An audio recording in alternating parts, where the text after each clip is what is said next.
శ్రీనివాస్ గారు, గత కొద్ది రోజులుగా 2, 3 రోజులుగా రవి ప్రకాష్ ఎవరైతే ఉన్నారో సీనియర్ జర్నలిస్ట్ రవి ప్రకాష్ ఒక సర్వే చేశారు. ఆ సర్వే ట్రెండ్ అవుతుంది. దాంతో పాటుగా చాలా రోజులుగా ఆయన దూరంగా ఉన్నారు. బట్ ఆర్‌టీవీ అని ఒక దాంతో ఆయన ఒక సర్వే పంపించారు.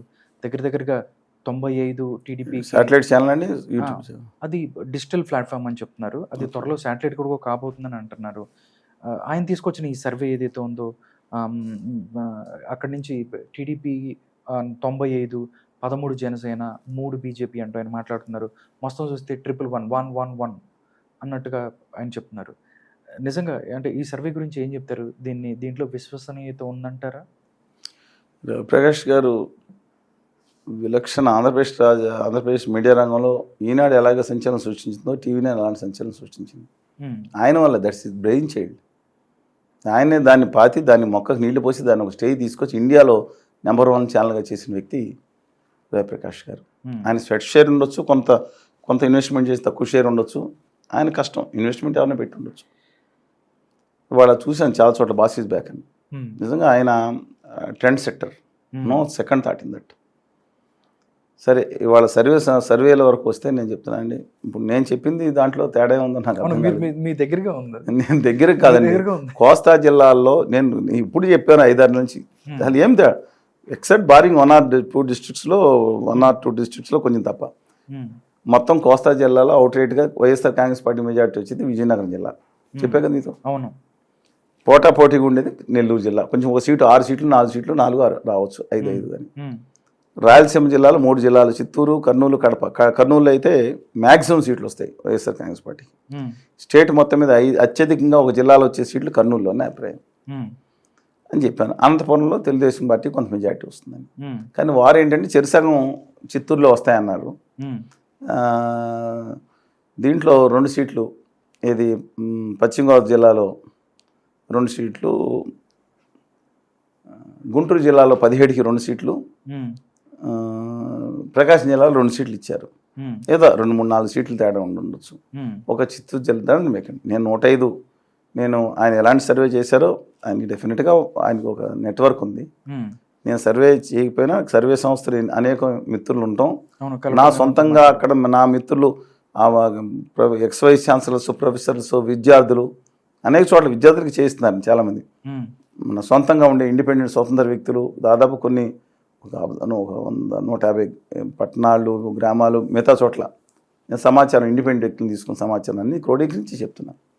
అందువల్ల నాకు తెలిసిన సమాచారం ప్రకారం డెఫినెట్గా వైఎస్ఆర్ సిపికి 70-75, తెలుగుదేశం అండ్ కూటమికి 100-105. ఇది ఏప్రిల్ 15 నాటికి, ఆఖరి మధ్యన 15 నాటికి 20 నాటికి ఉన్న కాంప్రహెన్స్ సర్వేలు మిగతా చూసి చెప్తున్నాను. కానీ ట్రెండ్ కొంత తెలుగుదేశం పార్టీకి అనుకూలంగా వెళ్ళే అవకాశం కనపడుతుంది.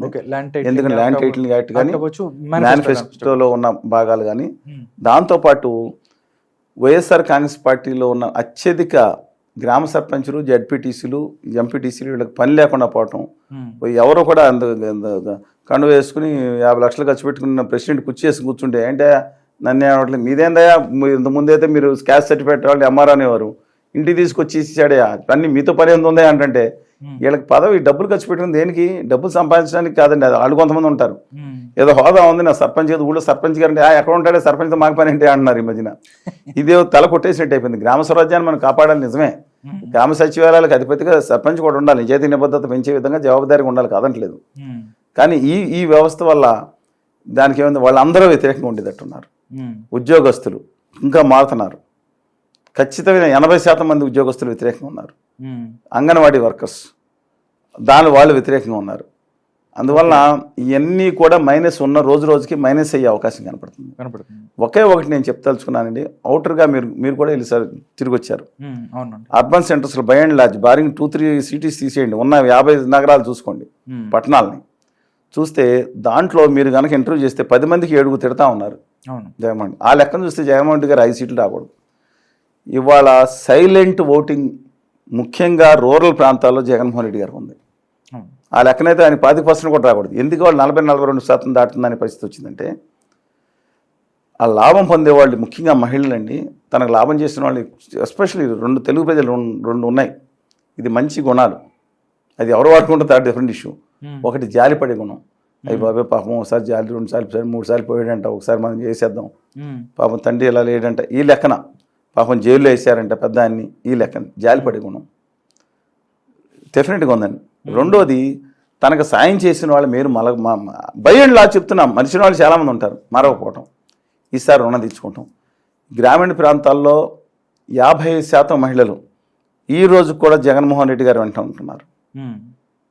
ఈ కూటమికి 40-42% మాత్రమే మహిళలు మద్దతు పలుకుతున్నారు. బై అండ్ లా చెప్తున్న గ్రామాల్లో కొన్ని వేరే ఉండవు, కొన్ని గ్రామాల్లో ఇతరులకి 2-3% ఉన్నవాటి అన్నీ కలిపి ఉండే పరిస్థితి ఉంది.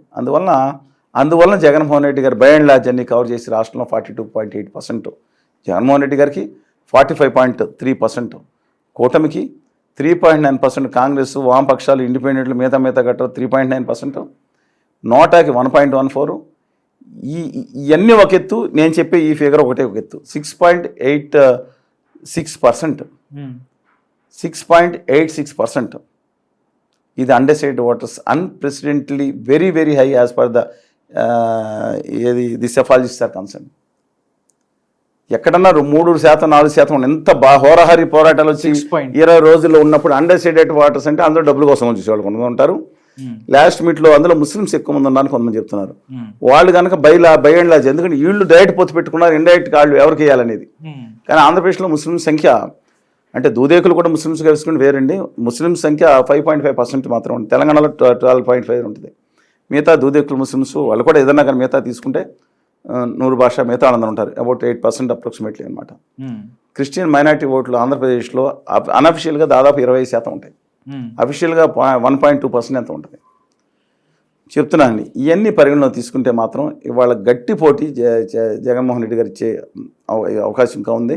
సైలెంట్ ఓటింగ్ ఎలా చెప్పట్లేదు వాళ్ళు. ఎందుకు మనం జగన్ అంటే భయపడి చెప్పని వాళ్ళు కొంతమంది ఉంటే స్కీములు తీసేస్తారని ఈ పెత్తందారుల కాన్సెప్ట్ అనేది క్రియేట్ చేశారు. కొంత మీరు అవుననుకున్నా కాదనుకున్నా గ్రామాల్లో కొన్ని చోట్ల నిమ్మన వర్గాల్లోకి వెళ్ళిపోయింది. అది బై అండ్ లార్జ్ వెళ్ళలేదు, అది సంవత్సరం క్రితం వెళ్ళుండేదేమో ఆయన. అందువలన వాళ్ళు బయటికి చెప్పట్లేదు.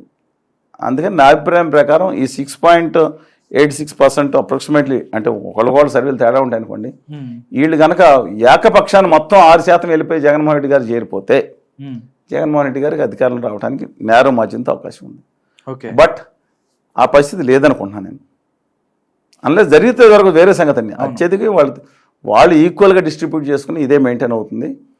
ఇంకా తెలుగుదేశం పార్టీకి కూటమికి 100-105 నుంచి 10-15 పెరిగినా పెరగవచ్చు. ఆ కూటమికి ఉన్న బిగ్గెస్ట్ డ్రాబ్యాక్ ఏంటంటే ఉత్తర భారతీయ జనతా పార్టీ చేస్తున్న నమ్మక ద్రోహం నయవంచిన ఆంధ్రప్రదేశ్కి వాళ్ళు ఈ 2 పార్టీలతో మేనిఫెస్టో తగ్గించి ఆడుతున్న గేము. ఇవాళ వచ్చి నేను పోలవరం కడతానన్న అమ్మకి మా అమ్మ అన్నం పెట్టలేనాడు, పెన్నమ్మకేమో బంగారు నగలు, వెండి నెక్లెస్లు, డైమండ్ నెక్లెస్ చేయించేసి మొత్తం అందరికి ఊరంతా చుట్టాలందరికీనేమో కాసు బంగారం ఫ్రీగా ఇచ్చాడంట. చెప్తున్నాను అలాగా ఉత్తర భారతీయ జనతా పార్టీని నమ్మి నట్టేట మునిగిపోవడానికి ప్రజలు సిద్ధంగా లేరనే భావిస్తున్నాం. వాళ్ళ కనుక వాళ్ళ బాధ వదిలించుకుంటే తెలుగుదేశం మైల్స్ హెడ్ ఉండేది. ఎలక్షన్ బాగా చేయించడానికి వాళ్ళ అవసరం అంట. ఏంటి అవసరం? ఏం అవసరం చూసుకుని నెగ్గారు నవీన్ పట్నాయక్ గారు, మమతా బెనర్జీ గారు, పినరయి విజయన్ గారు, స్టాలిన్ గారు, రేవంత్ రెడ్డి గారు, సిద్ధరామయ్య గారు ఏం అవసరం తీసుకుని నెగ్గారు? మాన్ గారు పంజాబ్లో ఏం ఈవీఎంలు మేనేజ్ చేశారని చూశారు. కానీ ఒకటి నేను ఫస్ట్ పేజీలో మాత్రం ఖచ్చితంగా సీతారాం యేచూరి గారు ఇవ్వడం జరిగింది. 6% ఓటింగ్ తేడా వచ్చింది. ఈవీఎం మేనేజ్మెంట్ కష్టం అంటున్నారు, కానీ పోలైన వాటికి ఈ కొత్తగా ఈవీఎంలు యాడ్ చేస్తారంట. నాకు ఎలా అవుఫారి నేను అది చూడకుండా నిర్ధారణకు చెప్పలేను, కానీ పోలైన వాటికి ఇవాళ ఏదైతే ప్రకటించారో రేపొద్దున ఫైనల్ వాటికి 6% డిఫరెన్స్ ఉంటుందంట. రోజుల తరబడి ఉంటుందండి ఇది. ఇక్కడ ఉన్న main problem. Let us wait and see. Hope ఇవాళ సిచ్యువేషన్ అది. మనం దాదాపుగా శ్రీకాకుళం హెచ్ఆర్లో ఆశ్చర్యకరంగా బీజేపీ డిపాయిట్ రాకూడదు. గుంటూరులో కూడా పెమ్మసాని గారిని వీళ్ళని కలిసి మాట్లాడిన పరిస్థితి ఇందా నుంచి అడుగుదాం అనుకుంటున్నాను. ఏంటి సార్ గుంటూరు? అక్కడ గుంటూరులో మాకు ప్రత్యేక హోదా విభజన హామీల సాధన సమితి జిల్లా బాధ్యులుగా కార్యదర్శి జంగాల అజయ్ కుమార్ గారు పోటీ చేస్తున్నారు. వారి బ్లైండ్ స్కూల్స్ వారిని పిలిచాము. వారి అందరితో మాట్లాడి వారు నెగ్గాలని మేము అనుకున్నాం. డెఫినెట్గా వారికి మద్దతు, నైతికమైన మద్దతు ఉంది. వామపక్షాలు కాంగ్రెస్ పార్టీకి చెప్పట్లా ఇచ్చిన తర్వాత వారికి మేనిఫెస్టో వారు ఎలాగో పోరాడుతున్నారు. అందుకని పీపుల్స్ మేనిఫెస్టో హోదా విభజన హామీల మీద నేను కిలా రోసే గారితో మాట్లాడదామని వాళ్ళ మామయ్య గారు ఉమ్మారెడ్డి గారు ఫోన్ చేశాను. వారు బిజీగా ఉన్నారు. వాళ్ళని మాకే ఉండే అభ్యంతరం. ఆ తర్వాత చంద్రశేఖర్ గారి దగ్గరికి వెళ్ళి ప్రజా మేనిఫెస్టో ఇచ్చి మీరు హోదా విభజన హామీలు దీని గురించి ఫైట్ చేయాలంటే డెఫినెట్గా ఆయన సాధ్యం వరకు నేను పార్లమెంట్ రైట్ చేయాలి. ఎందుకంటే ఆయనకి ఎక్కడేం అవసరం లేదు. ఈ గవర్నమెంట్ ఏం బెదిరించేది ఏముంటుంది ఆయన్ని, సెంట్రల్ గవర్నమెంట్ అలాగా అది కూడా బెదిరించవచ్చులేండి, ఏదైనా చేయించవచ్చు, వేరే సంగతి కానీ చెప్తున్నా. డెఫినెట్గా పాసిబిలిటీగా చేస్తాను. కానీ ఒకటి చెప్తా ఉన్నాను, ఆంధ్రప్రదేశ్లో అత్యధిక సంపద ఉన్న అభ్యర్థిగా పోటీ చేస్తున్న చంద్రశేఖర్ గారు కానీ ఆయన వ్యవహారశైలి గమనించానండి. డెఫినెట్గా ఈ రాష్ట్రానికి ఏదో చేయాలని వచ్చారు ఆయన. అవినీతి పదంతో రాజకీయ నాయకులు ఉంటే ఆయన మాట్లాడిన చూశాను. కొంచెం సేమ్ కొంత ఉండొచ్చు. సెల్ఫ్ మేడ్ మ్యాన్, స్టేజ్ నుంచి 27 ర్యాంకర్గా వచ్చి వాళ్ళు చేసుకున్న ఆయన 6,000 కోట్లు వైట్ అమౌంట్ వైట్ అమౌంట్ మిగతా షేర్లు మిగతా ఎంత ఉంటుంది డిఫరెంట్ ఇష్యూ అండి. ఆయన డెఫినెట్గా నేను ఖచ్చితంగా రాష్ట్రానికి ఏదో చేస్తానని చెప్పి మాట్లాడిన మాట. అలాగే తెలంగాణలో కొండా విశ్వేశ్వరరెడ్డి గారు చాలా సహోదరుగా కనపడతాడు. ఎందుకంటే ఢిల్లీలో వీళ్ళందరూ కూడా ఉంటే అశోక్ హోటల్ ఇంకా వాళ్ళకి అకామిడేషన్ ఉన్నప్పుడు 2014 వెళ్ళి కలిసి వచ్చాం. అంటే ఉంటే ఆయన ఏమంటే శ్రీనివాస్ గారు మీరు యూఆర్ ఫైటింగ్ అని ఆయన ఇలా నేను చెవిళ్ళ ఎంపీ కింద ఉన్నారు, మా రాష్ట్ర హక్కుల గురించి డెఫినెట్గా మాట్లాడతానండి, పార్లమెంట్లో ప్రస్తావిస్తాను, మీరు వాళ్ళు వేసినప్పుడు నేను కూడా వేస్తానని చెప్పారు. అంతకుమించి ఎలాంటి వాళ్ళు అంటే డబ్బున్న వాళ్ళే గొప్ప, అందులో సామాన్యులు కూడా ఉన్నారు. ఈయన చంద్రశేఖర్ గురుమూర్తి గారని ఆయన నారాయణ గారు సిపిఐ నారాయణ గారు ఉన్నప్పుడు పక్కన కూర్చుంటారు సార్, మనిషి అనుకున్నారు, మామూలు చాలా హంబుల్గా ఉన్నారు. తర్వాత ఏమండి ఇలా చాలా హంబుల్ పర్సన్ కనిపించారు. ఆయన కొంతమంది జగన్మోహన్ రెడ్డి గారి ఫిజియోథెరపిస్ట్ని వెళ్ళని చెప్పి, ఫిజియోథెరపిస్ట్ తక్కువ అండి, దొంగలు దుర్మార్గులు అందరూ రౌడీలు రాజకీయాల్లో చేరి అలరించినప్పుడు ఒక ఫిజియోథెరపిస్ట్ కానీ సామాన్యులు చేరకూడదా అని పార్టీలకు అతీతంగా మాట్లాడతా నేను. పెమసాని గారు అలాంటి వాళ్ళు రాజకీయాలు ఉండాలని ఎప్పుడు అలాంటి వాళ్ళు ముఖ్యమంత్రులైనా తప్పులేదండి, గురుమూర్తి గారు లాంటి వాళ్ళైనా తప్పులేదు. నేనన్నా ఏం తప్పేంటి, ఈ కొన్ని కుటుంబాలకి రాసి ఇచ్చారా ఈ దేశ రాష్ట్ర చరిత్ర మీరు పాలించండి. నేను విశాఖపట్నం వెళ్తా అదే జిల్లాలో ఏంటి సార్ ఇది ఎవరు రాసిచ్చారు నిజం ఏంటని అడిగాను. 2024 చంద్రబాబు నాయుడు గారు ముఖ్యమంత్రి గారంట, 2028 నుంచి 29 వరకు పవన్ కళ్యాణ్ గారు ముఖ్యమంత్రి, ఆ తర్వాత 29 నుంచి 39 వరకు మన జగన్మోహన్ రెడ్డి గారు తిరిగి వస్తారంట, 39 నుంచి 49 వరకు లోకేష్ గారు ముఖ్యమంత్రి అంట, 49 నుంచి 59 వరకు రాజారెడ్డి గారు రాజశేఖర్ గారికి ఉన్న ఒకే ఒక మనవడు ఆయన మళ్ళీ రీకాన్సిలేషన్ అయ్యి ఆయన ముఖ్యమంత్రికి వస్తారంట. 59 నుంచి 69 వరకు పాపం చిన్న అబ్బాయి దేవాంశం నాకు వచ్చారు, అందరూ మీరు నేను అందరూ చచ్చిపోతాం అందులోకి. 69కి వెళ్ళి కుటుంబాలు రాసుకుని ఏంటండి ఇది, నేను ఆశ్చర్యపోయాను ఆ నాలెడ్జ్కి. ఎవరు చెప్పారు సార్ మీకు ఇది? విశాఖపట్నం వెళ్తే మటుల దగ్గర ఒక ఆయన కనపడి ఏంటి సార్ అని అడుగుతుంటే ముఖ్యమంత్రి లిస్టులు చెప్పుకుంటూ వచ్చాడా, ఎలా అంటే కదా సార్ అన్నారు. బాగా మీకు పల్లెటూరులో బాగా నాలెడ్జ్ వచ్చేసింది, రాజకీయ నాలెడ్జ్ వచ్చేసింది, 69 వరకు మీరు ఉంటారన్నా. మేము ఉండం సార్, వీళ్ళేనంటే కదా సార్ 2-3 కుటుంబాలు అంటే మారాలి. నేను అందుకని అన్నాకు చంద్రశేఖర్ గారు ముఖ్యమంత్రి అర్హత లేదా, ఆయనకేం రాష్ట్రంలో దోయాల్సిన కంపెనీలు పెట్టుకోవాల్సిన అవసరం ఏముంది, ఆయన ఇంకా డెవలప్ అయితే ఆ రాష్ట్ర ప్రజల కోసమే ఆయన ఉంటాడు, తప్పేంటి? అలా గురుమూర్తి గారు ఏం తప్పేంటండి, దేనికన్నా తక్కువ, విలువలో ఏమైనా తక్కువ తెలియదు, నాకు తెలిసిన మట్టుకు అడుగుతున్నాను. అందువల్ల హక్కుల కోసం పోరాటం చేయమని అందరినీ అడుగుతున్నాం, ఖచ్చితంగా పోరాటం చేయకపోతే నిలదీస్తాం. కానీ ఎన్నికలు అయిపోయిన తర్వాత వీళ్ళకి హానీమూన్ పీరియడ్ ఉంటుంది, 3 నెలలు 4 నెలలు 5 నెలలు. అప్పుడు క్రితంసారి జగన్మోహన్ రెడ్డి గారు ఉన్నప్పుడు 45 రోజులనే మొదలుపెట్టాం. ఎందుకంటే హామీ ఇచ్చాడు కాబట్టి రా అని బయటకు వచ్చి కలెక్టరేట్స్ ముట్టే మొదలు పెడితే టీడీపీలో ఉన్న చంద్రబాబు నాయుడు గారు పక్కన తిరిగి అక్కడ ఏంటి సార్ ఇన్ని వేల మంది ఎలా వస్తున్నారు, మేమే ఇలా దెబ్బతేలికి ఉండిపోయాం ఎక్కడ అన్నారు. అలాంటిది నేను పోరాడలేదని బయట రాలేదని చెప్పి దిక్కుమాలిన కుల బ్యాచ్లు నా మీద, కుల గజ్జి తామర అన్నీ ఉన్న దిక్కుమాలిన బ్యాచ్లు నా మీద ప్రచారం చేశాయి. వాళ్ళు కొన్ని మీడియాలో అయిపోతే నేను ఎలా బాధ్యుడిని అవుతానండి, బాధగా ఉంది. ఇటు కాదు, అన్ని పార్టీల్లో బ్యాచ్లు ఉన్నాడు, ఒక పార్టీ నేను అన్నాం. ఈ రాష్ట్రానికి పట్టిన దరిద్రం ఏంటంటే కుల అభిమానం కాదు, దురభిమానం, ద్వేషం, ఈ దిక్కుమాల ఇది అంటించింది ఈ రాజకీయ నాయకులు. తెలంగాణలో ఉన్న రాష్ట్ర అభివృద్ధి కంటే ఎక్కువ కాదు, అక్కడ ఉద్యమకారులను గౌరవిస్తారు, ఇక్కడ కులాల మతాలు పెట్టి ఉద్యమకారుల మీద దాడులు చేస్తారు వీళ్ళు, దానికి ఒక కవరింగ్ ఇస్తారు, కులాల కవరింగ్ ఇస్తారు. చాలా దుర్మార్గంగా ఉంది పరిస్థితి. Let us wait and see. But రాష్ట్రంలో మార్పు వస్తుందని ఆశిద్దాం. ఇవాళ పరిస్థితి ప్రకారం మళ్ళీ మనం 4 రోజులు ఎన్నికలు అయిపోయిన తర్వాత మళ్ళీ కలుపుతాం. మళ్ళీ నేను కర్నూలు ఎన్ని జిల్లాలు వెళ్ళి రావాలి, ఇంకొక 4 జిల్లాలు మిగిలిని అని కూడా వెళ్ళి నీతి నిజాయితీ నిబద్ధతను అందరికీ విజ్ఞప్తి చేస్తున్నా. మీ నియోజకవర్గాలను ఏ పార్టీ అనేది చాలామంది జరిగారు, మీ నియోజక ఇవాళ కాదు గత 20 సంవత్సరాల నుంచి చేస్తాను. లాస్ట్ ఇయర్ పోస్టులు ఇంకా అక్కడక్కడ ఉంటే నేను చూసుకోండి, గ్రామాల పట్టణాల్లో నీతి నిజాయితీ నిబద్ధతున్న వాళ్ళు ఏ పార్టీలోనైనా స్వతంత్రులైనా వాళ్ళు ఎవరో రిటైర్డ్ జర్నలిస్ట్ ఉంటారు, ఆ కింద ఉంటారు లిస్టులో మీకు కనపడరు. ఒకసారి దృష్టి పెట్టి ఎతకండి. వాళ్ళకి ఓటేయండి, నెగ్గుతారా నెగ్గరా అని కాదు. వాళ్ళకి కనుక 20-30 ఓట్లు వస్తే వచ్చేసారి ఈ పెద్దవాళ్ళ కంటే ఈ 30,000 ఓట్లు వచ్చినట్టు గొప్పాడు కదా, ఈడే 100 కోట్లు పెట్టి కదా మన బలంతో ఈయన గెలుస్తాడు ఏదైనా వాళ్ళకి సీట్లు ఇస్తారు, దేశం బాగుపడుతుంది. 24 గంటలు మతాలు, కులాలు, డబ్బులు, మద్యం, గిజ్యం, ఈ వ్యతిరేకత, ఈ ప్రచారం చేసే వాళ్ళని దూరం పెట్టి నీతి నిజాయితీ నిబద్ధతున్నాను ఏ పార్టీ ఉన్నా ఖచ్చితంగా చెప్తున్నాను, ఉత్తర భారతీయ జనతా పార్టీ తప్ప. ఆనాటి భాజపా వేరండి, ఎవరన్నా గెలిపించమని చెప్పి సవినయంగా అందరినీ కోరుకుంటున్నారు. ఓటు హక్కును మాత్రం వినియోగించుకోండి. మీరు వినియోగించుకుంటే ఇంకోళ్ళు వినియోగించుకుంటారు. దొంగలకు ఓటేసి దొంగతనం జరిగిందో అని బాధపడితే ప్రయోజనం లేదు.